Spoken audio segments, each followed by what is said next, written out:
오늘은 사도 바울 7번째 시간입니다. 우리 지난 시간에 나눈 말씀을 잠시 기억해 보시면 사도 바울의 첫 번째 선교 여행을 통해서 하나님의 역사 가운데 하나님의 일이 세상 가운데 전해지는 데는 반드시 뭐가 있어요? 장벽이 있다라고 말씀을 드렸습니다. 바울은 많은 장벽들을 만나고 경험하게 되죠.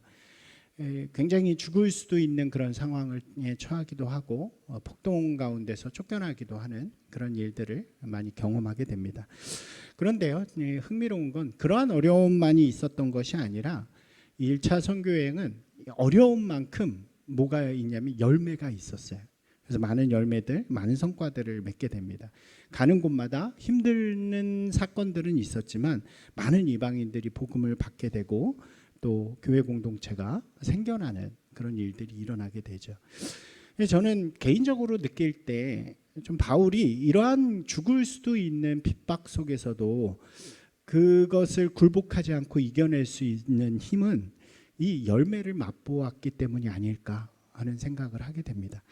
실제로 그렇잖아요. 우리가 어떤 도전을 하는데 좀 뭔가 어떤 일을 할 때 조금의 성공이라도 있어야 그게 이제 힘이 되고 능력이 되는 거죠. 그러니까 바울에게 있어서 우리가 생각을 해보면요, 이 시간이 첫 번째 실정과도 같은 시간이었습니다. 그가 안디옥으로 와서 새로운 세계를 보게 되고 이제 자기를 부르신 하나님의 부르심에 응답하면서 나는 이방인들을 향한 복음을 전하는 사람이 돼야겠다, 그런 다짐을 하잖아요. 그리고 첫 번째 어떻게 보면 굉장히 맞이한 시험, 이렇게 실정과도 같은 자리였습니다. 그런데 만약 그 자리에서 고난과 어려움과 장벽만 존재하고 아무런 열매를 맺지 못했다고 하면 아마 바울의 이 뒤의 이야기는 우리가 보는 것과는 조금 달라질 수 있었을 것이라고 생각이 되어집니다. 하지만 그는 다양한 어려움 속에서도 하나님의 공동체가 생겨나고 이 복음에 싹이 트고 또 복음의 사람들이 생겨나는 것을 보면서 큰 위로와 힘을 받게 되고 그 힘을 바탕으로 포기하거나 돌이키지 않고 그의 삶을 다하여서 사명의 길로 나아가게 되었다고 할 수 있는 것입니다. 저는 여러분들이 그런 열매를 맛보는 분들이 되셨으면 좋겠어요. 별로 안 좋으세요? 그러셨으면 좋겠습니다. 우리가 마음을 단단히 먹고 용기를 내서 전도를 막 열심히 하면 적어도 한 몇 사람은, 한 사람이라도 이렇게 신앙을 가지고 교회로 나오는 사람이 있을 때 힘이 나잖아요. 그 사람을 보면서 복음을 또 전하기도 하는 거고, 사랑으로 살라 그랬으니까 나를 좀 함부로 대하는 사람들을 용서하기도 하고 또 사랑으로 섬기고 나눌 때 좀 그 사람이 조금이라도 변해서 나한테 좋은 말도 가끔 하고 그런 변화의 모습을 발견해야 우리가 이제 좀 힘도 얻고 위로도 얻게 되는 것입니다. 그러니까 처음부터 큰 성공은 바라지 마세요. 내가 10사람한테 복음을 전했더니 10사람이 다 와, 그런 일은 일어나지 않습니다. 내가 먼저 변해서 사랑으로 대했더니 저 사람이 100% 변해서 날 갑자기 사랑해, 이런 일은 일어나지 않습니다. 근데 작은 성공을 맛보면 할 수 있는 거예요. 끝까지 할 수 있고 걸어갈 수 있는 거죠. 그러한 달콤한 열매가 여러분들 가운데 체험되는 분들이 되시기를 주님의 이름으로 축원합니다. 오늘은 1차 선교여행을 다녀온 뒤에 벌어지는 일들을 가지고 우리가 함께 이야기를 나눠보려고 합니다. 예전에 한 목사님의 이야기를 제가 들은 적이 있습니다. 이분이 젊었을 때부터 이제 부흥 강사 같은 걸 많이 나갔다 그래요. 여러 교회에 나가서 이렇게 부흥 집회 설교자로 많이 초청받고 또 설교를 많이 하다 보니까 이제 노하우가 많이 생긴 거예요. 한 20년 이상을 그렇게 하다 보니까. 그러니까 어느 순간에서부터인가는 이제 따로 말씀을 준비한다거나 뭐 그런 거 없이도 이제 스케줄만 쫙 잡고 교회 가서 그 교회 가서 이렇게 쫙 설교하고 그러면 막 사람들이 그 옛날 부흥의 스타일 혹시 아시나요? 이렇게 옛날부터 교회 다니시던 분들은 알잖아요. 막 으쌰으쌰 하면서 막 그리고 막 설교하면 아멘하고 막 그런 분위기. 그러니까 그런 거를 주로 하셨던, 그래서 교회 가면 그 교회에 도움이 되는 좀 이야기도 하고 그런 분이셨던 것 같아요. 하루는 한 교회에서 초청을 해서 마찬가지로 이제 홀가분한 마음으로 가려고 하는데 그 주일 전날에 그 집회 전날에 그 교회에서 전화가 왔대요. 그래서 목사님 내일 그 우리가 주보를 만드는데 주보의 제목을 좀 넣으려고 합니다. 제목을 알려주십시오. 그랬더니 이분이 조금 순간 좀 당황한 거죠. 이렇게 제목을 따로 생각해 놓은 게 없었으니까. 그래서 어떻게 하면 좋을까 그러다가 그냥 무난한 걸로 하자. 그래서 예수로 해주십시오 이렇게 한 거예요. 저쪽에서 듣고 좀 예수 그런 게 좀 단순하잖아요. 그래서 반문을 했나 봐요. 예수요? 그랬더니 목사님이 예수로 충분합니다 이렇게 하신 거예요. 그래서 전화를 끊고 그 다음날 집회에 참여해서 찬양이 다 끝난 다음에 딱 이제 단에 올라가서 그 순서가 있어요. 부흥회 가면은 이제 헌금 봉투가 이렇게 쌓여 있으면 헌금 봉투를 읽고 축복 기도를 해줍니다. 딱 그렇게 하고 이제 설교를 시작하려고 주보를 했는데 주보가 앞에 딱 놓여 있는 거예요. 근데 그 제목란에 뭐라고 써 있냐면 자기는 뭐라고 했어요? 예수잖아요. 근데 이렇게 쓰여져 있는 거예요. 예수로 충분합니다. 이분이 굉장히 오랫동안 이런 일들을 했지만 그 순간에 이분의 표현이 하나님의 어루만짐이 있었다. 그러니까 원래 자기가 전하려고 했던 내용은 여러분 복 받으려면 교회에서 어떻게 해야 됩니다. 여러분 이 교회 목사님한테 잘해야 돼요. 헌금 내시고 뭐 기도 생활도 열심히 하시고 이런 얘기를 하고 그러니까 이렇게 원래 패턴이 있는데 그런 얘기를 이제 뭐 성경의 이야기와 함께 하려고 했는데 이 주보의 이 딱 문구를 보는 순간 내가 이때까지 뭘 했나 하는 생각이 들더래요. 이게 왜 필요하지? 복음은 예수로 충분한데, 신앙은 예수로 충분한데, 구원은 예수로 충분한데. 그리고 그 자리에서 자기가 생각했던 모든 설교의 내용이 아니라 자신의 삶을 돌아보면서 회개하는 설교를 하셨다 그래요. 저는 잘못해왔습니다. 그런데 오늘 이 주보에 써 있는 글귀 하나가 저의 삶을 다시 되돌아익히게 했습니다. 여러분 예수로 충분합니다. 예수로 충분한 삶을 사십시오. 참 감동이 됐어요. 저는 이 말씀이. 여러분 어떠세요? 여러분 예수로 충분하십니까? 여러분의 구원은 예수로 충분하십니까? 여러분의 구원이 예수님을 믿는 것으로 충분하다고 생각하시나요?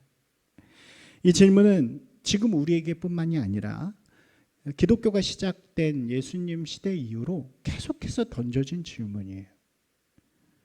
우리가 오늘 함께 나누는 사도 바울의 이야기 속에서도 이 질문은 매우 중요하게 던져지는 질문이기도 합니다. 바울의 이야기로 한번 가보겠습니다. 선교를 통해서 일어난 일들은 당시에 엄청나게 큰 사건이었죠. 놀라운 변화의 시기가 찾아옵니다. 단순히 유대인들 중심이 되던 기독교에서 유대에서 출발한 기독교, 예수교가 이제 최초의 이방인 교회라고 할 수 있는 안디옥으로 이전되었어요. 그리고 나서 이제 세상으로 뻗어 나아가는 그런 시간이 되었지만, 그런데 문제는 아직도 그것이 활발하게 전해지지 못합니다. 그러니까 여전히 그 예루살렘 중심의 그런 기독교 문화를 가지고 있었지. 그런데 이제 바울의 선교 여행이 그걸 깬 거예요. 그러니까 바울의 선교 여행은 뭐냐면 이런 거예요. 유대인의 종교에서 온 세상의 종교로의 변화입니다. 그러니까 기독교도 처음엔 유대인들이 가지는 종교였지만 이제 안디옥 교회를 시작으로 바울의 선교가 그것에 불을 붙이게 되죠. 그래서 갇혀 있던 종교가 온 세상으로 확장되어지고 전환되어지게 됩니다. 그 내용은 그거잖아요. 누구나 예수 그리스도의 복음을 믿는 사람이면 그의 국가나 민족이나 신분이나 환경에 상관없이 하나님의 자녀가 되는, 이것이 복음이잖아요. 그런 일들이 세상 곳곳에서 일어나기 시작하게 된 것입니다. 그리고 이방인을 중심으로 한 이방인 교회가 그 복음의 역사가 일어난 곳에서 세워지기 시작하는 거죠. 바울이 1차 전도 여행에서 그것들을 경험하고 온 거예요. 이렇게 우리가 너무 이렇게 그의 일대기를 다 보지 말고 이렇게 한 걸음 한 걸음 쫓아가 보면 그의 마음을 좀 이해할 수 있을 것 같아요. 그의 삶을 우리가 6번의 삶 동안 그의 발자취를 쭉 봤잖아요. 그러니까 이게 첫 번째 실전이었다니까요. 첫 번째 실전에 나가서 죽을 뻔도 하고, 그런데 막 사람들이 복음의 열광에서 교회 공동체가 세워지고. 여러분 어떤 마음일까요? 이게 왜 여러분 저는 이 마음이 아셨으면 좋겠어요. 저도 되게 청년 때 처음으로 해외 선교 이렇게 여행이죠. 짧게 갔다 오는, 이제 이렇게 살짝 맛만 보는 일을 했는데, 처음 갔을 때 그 감동이 잘 잊혀지지 않아요. 가서 진짜 고생 많이 했는데, 가서 고생하면서 아이들 돕고 선교하고 복음을 전할 때 그것을 처음으로 경험한 그 순간, 바울은 제가 가진 이것보다 훨씬 더 놀라운 마음을 갖고 있겠죠. 그리고 그는 생각했을 것 같아요. 하나님 일하시는구나. 하나님께서 이렇게 일하시기 위해서 나를 불러주셨구나. 그 시대는 세상이 변하는, 이 우리 인류 역사상 가장 큰 세계의 역사가 변하는 순간이었어요. 그렇잖아요. 인류에 가장 큰 영향을 준 게 기독교 아닌가요? 그 기독교가 유대인의 종교에서 온 세상의 종교로 바뀌는 그 핵심의 자리, 가장 중심의 자리에 누가 있어요? 바울이 있는 거예요. 그럼 바울은 아주 흥분한 마음으로, 감동하는 마음으로 섰을 것 같아요. 그런데요, 바울이 그리고 나서 안디옥으로 돌아오는데 이상한 일들이 벌어지는 거예요. 문제가 생겨납니다. 오늘 우리 읽은 15장 1절과 5절 다시 한번 읽어보겠습니다. 몇몇 사람이 유대에서 내려와서 이렇게 신도들을 가르쳤다. 구원을 얻을 수 없습니다. 그런데 바리새파에 속하였다가 신도가 된 사람 몇이 일어나 이방 사람들에게도 할례를 행하고 모세의 율법을 지키도록 명해야. 이 사람들이 누구예요? 이 사람들이 유대인입니다. 예루살렘에서 유대인으로서 예수님을 영접한 사람들이에요. 유대인들 중에서 예수님을 그리스도로 받아들인 예루살렘 교회 성도들입니다. 그리고 그 중에서는 오늘 5절 말씀처럼 누가 있어요? 특별히 바리새인이었다가 복음을 받아들인 사람들이 있습니다. 그러니까 이들을 중심으로 해서 지금 벌어지고 있는 이 현상이 불편한 거예요. 마음에 들지 않습니다. 왜일까요?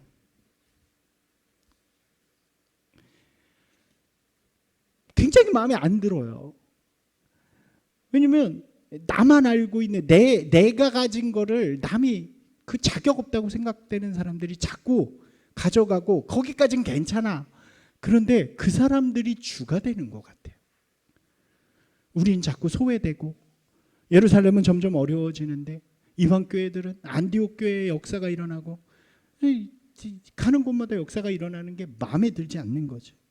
그래서 그곳에 모인 사람들에게 희한한 주장을 하기 시작하는 거예요. 여기에 쓰여진 모세의 규례대로 할례를 받지 않으면 구원을 받지 못한다는 말은, 너희가 예수 그리스도를 영접해서 자격을 얻게 되는 건 인정해 줄게.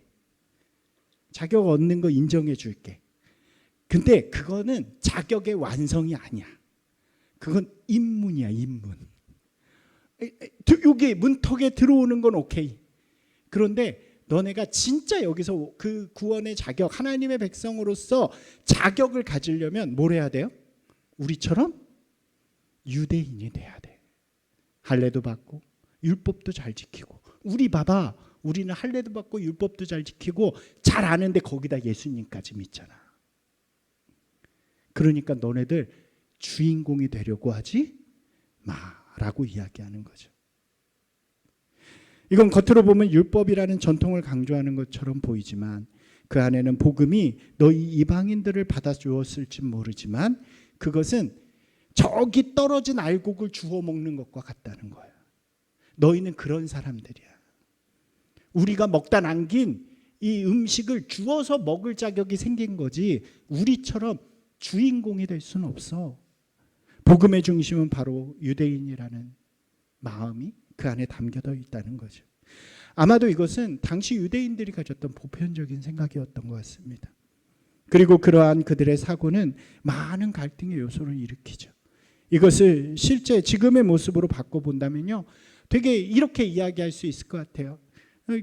어느 계기로에서 복음을 전도를 받고 처음 나오신 우리 윤동신 집사님 같은 분이 있잖아요. 그래서 나와서 보니까 너무 복음도 좋고 말씀도 좋아. 그래 막 이렇게 하는데 갑자기 이렇게 교회를 재밌게 다니는데 어떤 사람이 온 거예요. 평생 동안 교회를 열심히 다닌 사람이. 그랬더니 아유, 집사님 잘 다니시네요. 재밌으세요? 근데요, 그렇게 하면 안 돼요. 예배 오는데 양복을 입고 와야지. 어떻게 이렇게 편하게 와? 찬양 그렇게 하면 안 되지. 기도는 얼마나 해요? 말씀 얼마나 읽어요? 막 그렇게 잔소리를 하는 거예요. 여러분 어떨까요? 우리 윤동희 집사님한테 누가 그러면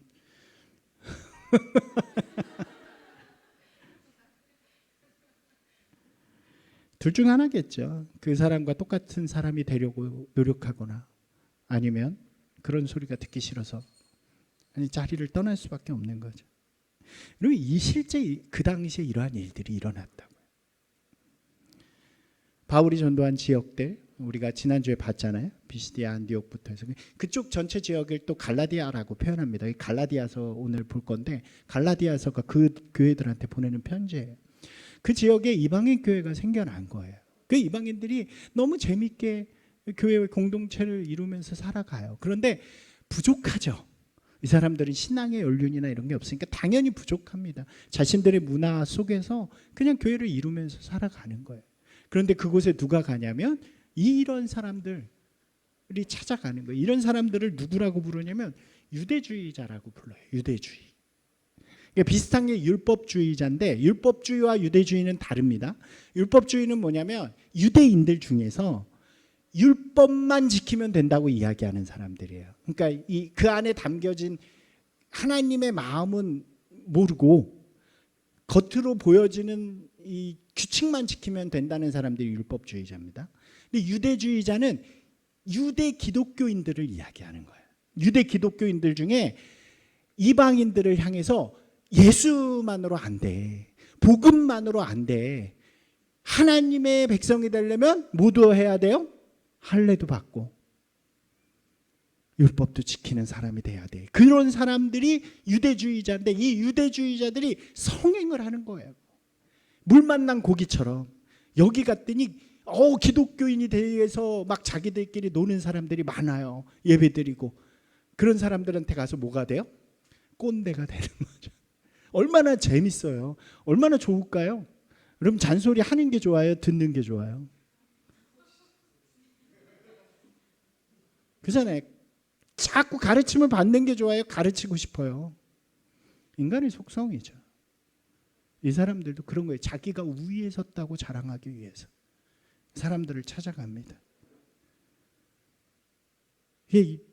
이게 얼마나 심했는지 바울이 갈라디아서를 통해서 그 지역에 있는 교회들한테 편지를 쓰는 거예요. 그 편지에 이렇게 이야기합니다. 갈라디아서 1장 6절입니다. 여러분을 그리스도 은혜 안으로 불러주신 분에게서 여러분이 그렇게도 빨리 떠나 다른 복음으로 넘어가는 여러분 제가 너무 놀랐어요. 얼마 되지도 않았는데 여러분 제가 전한 거 다 잊어버렸어요. 어떻게 그 말에 홀랑 넘어가요. 이방인들 중에 어떤 사람들은요 그 가르침 때문에 떠나기도 했지만 어떤 사람들은 야 그게 진짠가 보다 그러고 할례도 행하고 율법도 행하는데 하나도 안 기뻐. 문제만 생기. 그 전에 우리끼리 막 복음을 노래하면서 찬양하면서 예배드릴 땐 너무 좋았는데 문제들이 생겨나니까 바울이 이야기하는 거예요. 여기서 다른 복음이라는 것이 바로 유대주의자들의 가르침을 이야기하는 거예요. 여러분 갈라디아서를 한번 또 읽어보셨으면 좋겠는데 갈라디아서는 이 사람들에게 이야기하면서 다른 복음은 없다고 이야기해 주는 거예요. 오직 예수면 됩니다. 유대주의자들의 가르침 예수로 충분하지 않다는 거죠. 그러면서 바울이 아주 강하게 이들을 비판하는데요. 이렇게 이야기해요. 한번 읽어보겠습니다. 여러분 실제로 다른 복음이 있는 것은 아닙니다. 다만 몇몇 사람이 여러분을 교란시켜서 그리스도의 복음을 왜곡시키려고 하는 것뿐입니다. 그 다음이요. 그러나 우리들이나 또는 하늘에서 온 천사일지라도 우리가 여러분에게 전한 것과 다른 복음을 여러분에게 전한다면 마땅히 저주를 받아야 합니다. 되게 굉장히 강한 표현이에요. 저주라는 표현. 우리 한글로 쓰니까 좀 이렇게 순화됐죠. 우리가 말한 복음 외에 다른 복음을 전한 인간들은 다 저주 받아야 돼. 하나님한테. 이런 표현이에요. 이 저주라는 말이 뭐냐면 구약의 헤렘을 이야기하는데 이 헤렘이 뭐냐면 제거된다는 의미예요. 제거된다. 그래서 하나님의 백성의 자리에서 제거되는 것, 들어올 자격을 잃어버리는 것을 의미합니다. 그러니까 그 사람들이 여러분들에게 그러한 가짜 복음을 가르치는 사람들은 이제 하나님 나라에 들어올 자격을 잃는 사람들입니다. 여러분 그 사람들의 가르침을 따르는 사람이 되지 마세요. 여러분 왜 이렇게 심한 말을 해요? 바울이 이야기합니다. 자신의 삶의 전반부, 자신의 삶의 반을 자신은 율법학자로 살았잖아요. 유대인으로 살았어요. 투철한 정신으로 살았어요. 그런데 자기가 예수 그리스도를 만나보니까 그 전의 것들이 아무 소용이 없는 거예요. 구원은 그딴 걸로 되는 게 아니라 오직 예수 그리스도를 믿는 믿음으로 충분합니다. 나의 삶은 이전에는 그렇게 살았지만 이제 예수 그리스도를 보고 예수 그리스도를 통해 새로운 세상을 만나게 되고 이제 그 세상을 향해 살아갑니다. 그런데 나를 다시 옛날에 그 율법에 묶어요? 아니요. 필요 없어요. 여러분 예수로 충분합니다. 여러분 예수로 사십시오. 이렇게 이야기하는 거죠. 여러분 그래서요 기독교와 유대교가요 완전히 다른 종교가 되는 거예요. 이게 핵심입니다. 온 세상으로 전파되어지면서요 율법을 이야기하는 것이 아니라 오직 예수로 말미암아 하나님의 백성이 될 수 있습니다를 증거하면서 기독교가 유대교로부터 완전히 분리되어지는 거예요. 그게 이 사건의 핵심입니다. 바울은 이것을 위해서 자신의 모든 삶을 헌신하죠. 죽음까지도 각오하면서 모든 열심을 다해서 복음을 전하고 이방 세상 속에 하나님의 나라를 심는 일에 최선을 다합니다. 그런데 이제 다시 유대교로 돌아간다고요?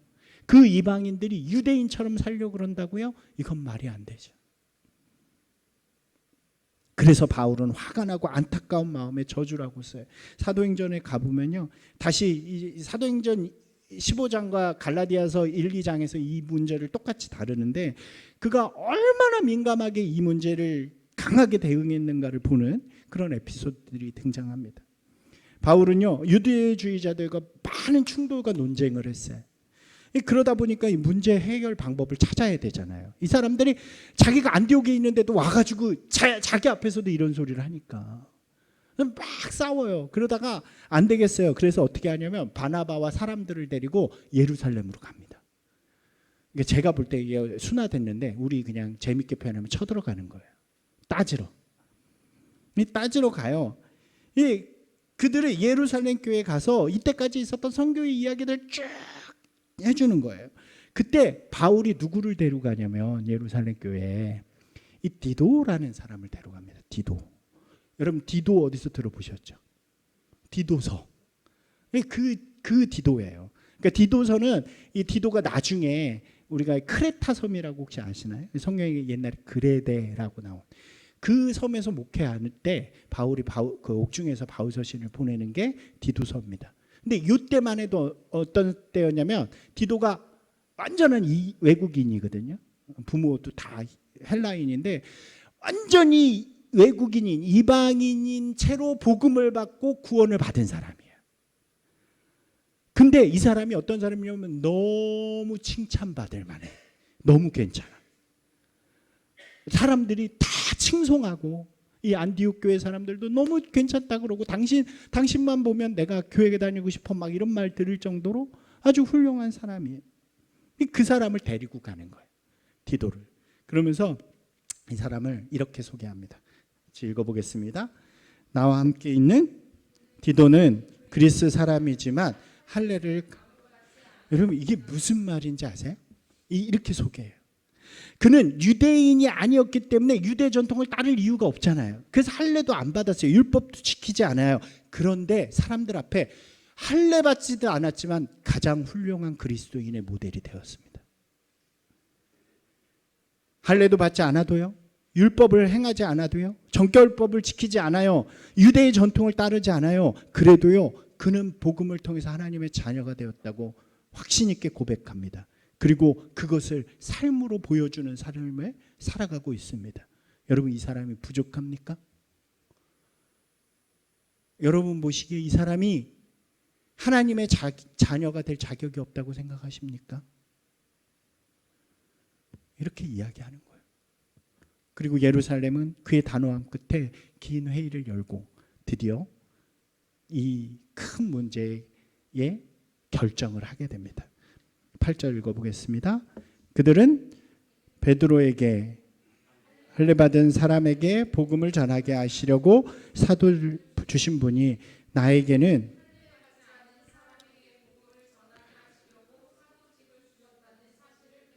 이건 갈라디아서에 나오는 바울의 고백이에요. 그러니까 바울이 느끼기에 이제 그들은 베드로는 그 유대인 그리스도인의 대표잖아요.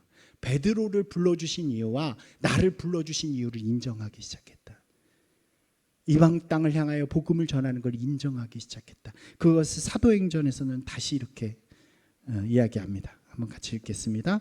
성령과 우리는 꼭 필요한 다음 몇 가지 밖에는 더 이상 아무 무거운 짐도 여러분에게 지우지 않기로 하였습니다. 그래서 이제는 다시는 할례 받으란 얘기도 안 하고, 할렐루야, 율법 지키란 얘기도 안 하고. 여러분, 이때 바울이 이렇게 해서 우리가 할례 받지 않고 율법 안 지켜도 되는 거예요. 별로 안 좋아하시네. 돼지고기 못 먹는다니까요. 그렇습니다. 대신 한마디 덧붙이죠. 사족이지만 여러분은 우상에게 바친 재물과 피에 목매어 죽인 것과 음행을 멀리해야 합니다. 여러분이 이런 것을 삼가면 여러분이 잘 행하여. 이거는 규칙이 아닙니다, 여러분. 권면이에요. 좀 다르게 삽시다. 그러니까 마지막 자존심 같은 거예요. 요거까지는 하지 맙시다. 이렇게 이야기하는 거죠. 중요한 건 뭐냐? 이때부터 이제 복음 외에는 구원의 어떤 구원을 위해서 어떤 대가나 어떤 필요도 필요하지 않다는 것. 어떤 것도 필요하지 않다는 것. 그것을 빰빰빰 선언하는 거예요. 예루살렘 공회입니다. 예루살렘 회의입니다. 이 공식적인 선언과 함께 복음이 온 세상에 전해지고 이 선교가 폭발적으로 확장되기 시작하는 일이 되죠. 어땠을까요? 뒤에 바로 그때부터 이제 아무 일 없었을까요? 그렇지 않죠. 많은 시행착오들이 있습니다. 여전히 유대인들 마음속에요, 좀 그게 쉽지 않았던 것 같아요. 그러니까 바울이 그 에피소드를 갈라디아서 2장에서 이렇게 소개해요. 이 일이 있은 다음에 베드로가 안디옥을 방문을 합니다. 베드로는 그때 제일 큰 사도였으니까 사람들이 환영을 막 하잖아요. 그러니까 가서 보니까 진짜 이방인들의 교회야. 놀랍잖아요. 그래서 베드로가 막 자기도 흥분을 합니다. 그래서 막 대접을 받는데 사람들하고 밥을 막 같이 먹은 거예요. 다 그 며칠 동안 그렇게 먹고 있는데 때마침 누가 오냐면 유대인들이 또 올라온 거예요. 예루살렘으로부터. 이때 베드로가 어떻게 했을까요? 베드로가 막 그전까지는 이방인들하고 밥을 열심히 먹다가 유대인들이 오니까 눈치를 봐요.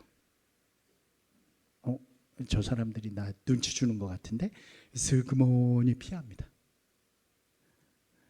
분위기가 어땠을까요? 거기서 끝나면 좋은데 그 안디옥 교회에 있었던 유대인 그리스도인들이 있잖아요. 그 사람들이 동시에 베드로 눈치를 보다가 같이 갑니다.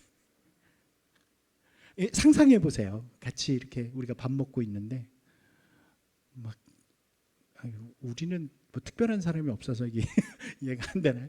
하여튼 먹다가 그런 거예요. 근데 심지어 이 바울이 뭐라고 이야기하냐면 안디옥 교회에 목회를 하고 있는 바나바까지도 같이 피했다. 같이 피했다. 바울이 어떻게 했을까요? 바울이 이때만 해도 승질이 엄청나거든요. 한번 읽어보겠습니다. 2장 14절입니다. 나는 그들이 복음의 진리를 따라 똑바로 걷지 않는 것을 보고 모든 사람 앞에서 게바에게 이렇게 말하였습니다. 당신은 유대 사람임에도 유대 사람처럼 살지 않고 이방 사람처럼 살면서 어찌하여 이 사람더러 유대 사람이 되라고 강요합니까? 이게 무슨 얘기냐면 왜 이렇게 가식적으로도 살면서 이방 사람들에게는 이래라 저러라 하느냐. 굉장히 모욕적인 말을 한 거예요. 네가 어떻게 그럴 수 있냐. 이방 사람들과 식탁을 나누다가 유대인들이 온 걸 보고 유대인인 척하는 네가 어떻게 이방인들에게 유대인을 강요할 수 있느냐. 그 뒤에 에피소드는 나오지 않습니다. 아마 베드로가 굉장히 반성했던 것 같아요. 그리고 다시 한번 바울이 분명하게 선언을 합니다. 16절이에요. 지켰습니다. 그러나 사람이 율법을 행하는 행위로 의롭게 되는 것이 아니라 예수 그리스도를 믿는 믿음으로 의롭게 되는 것임을 알고 우리도 그리스도를 예수를 믿는 것입니다. 이게 마지막 선언이 되는 거예요. 더 이상 여러분 다른 것 필요 없어요. 예수면 충분합니다. 오직 예수로, 오직 예수님을 믿음으로, 오직 예수 그리스도의 은혜로 충분한 것입니다. 이렇게 이야기하는 거예요. 예수로 충분합니다. 한번 해보시겠어요? 예수로 충만합니다. 여러분 우리의 구원은 예수로 충분한 거예요.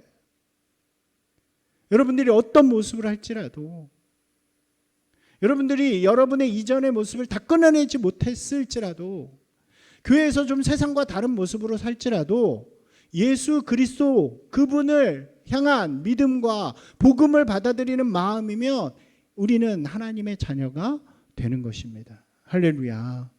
여러분 이게 왜 중요할까요? 이게 나에게만 중요한 게 아니고요. 이게 확정이 되는 순간부터 어떤 일이 일어나냐면 복음이 세상 가운데로 뻗어나가기 시작하는 거예요. 왜요? 단순하니까. 더 이상 하나님의 자녀가 되기 위해서 여러 일을 하지 않아도 돼요. 뭐만 하면 돼요?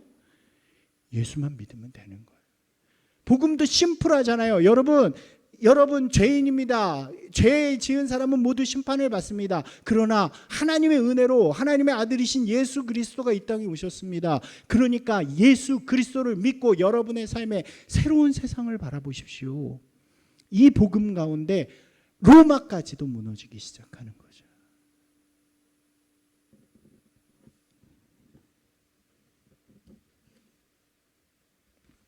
여러분 복음은요 그렇게 흘러가야 하는 것입니다. 복음은 흘러가는 것입니다. 그런데요 여러분 이 심플한 복음이 시대마다요 자꾸 강해져요. 복잡해지고 벽을 세우고. 유대주의자들이 그랬죠. 그 뒤에 로마 카톨릭이 그래요. 그래서 온갖 규칙을 다 만들고 벽이란 벽을 다 세워놔요. 그래서 그 안에 들어가려면 너무 힘든 거야. 그래서 뭐가 시작이 돼요?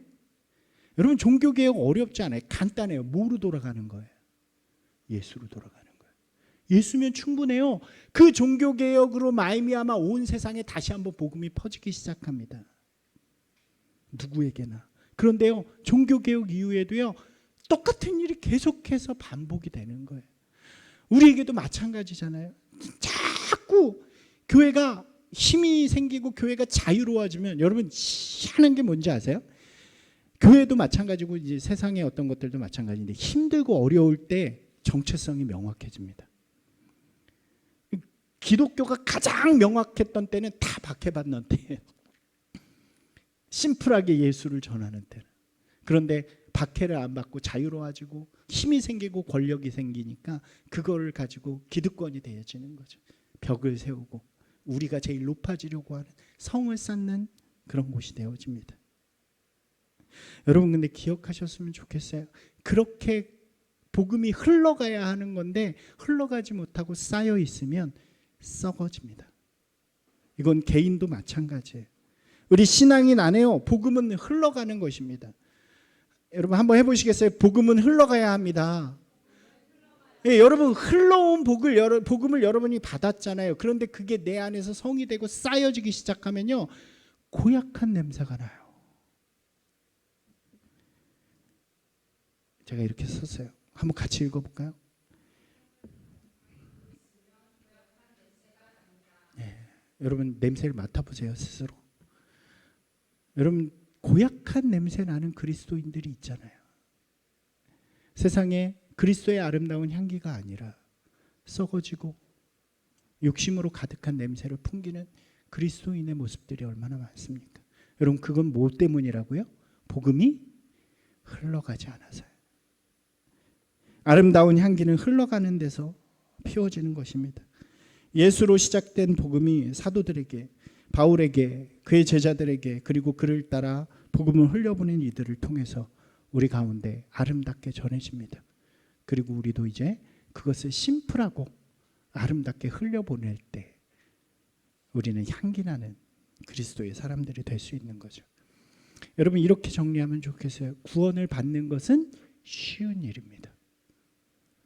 아멘. 심플한 일이 쉬워요. 그걸 이루기 위해서 누군가의 고생이 있었을 뿐이에요. 예수 그리스도의 죽음이 있었고 그것을 전하기 위해 죽음을 걸고 전한 사람들이 있었지, 내가 받는 일은 어렵지 않다고요. 맞나요? 아멘이신가요? 예수로 충분합니다. 할렐루야. 얼마나 쉬워요. 그런데 이제 거기서 멈추지 말고 여러분들이 받은 이 아름다운 향기를 전하는 사람이 되는 거예요. 전하는 건 어때요? 쉽지 않습니다. 그걸 마음에 다짐하는 것이 바로 사명감이라는 거예요. 사랑하는 여러분, 우리가 받은 이 복음은 우리에게 흘러들어온 은혜입니다. 우리가 이 은혜를 받는 것은 예수로 충분합니다. 그리고 그것이 흘러가는 것에도 예수로 충분합니다. 무엇을 하지 않아도 거저 주신 그 은혜에 감사하면서 다른 이들이 무엇을 하지 않아도 그것을 나누어 줄 수 있는 저와 여러분이 되시기를 주님의 이름으로 축원합니다. 기도하겠습니다.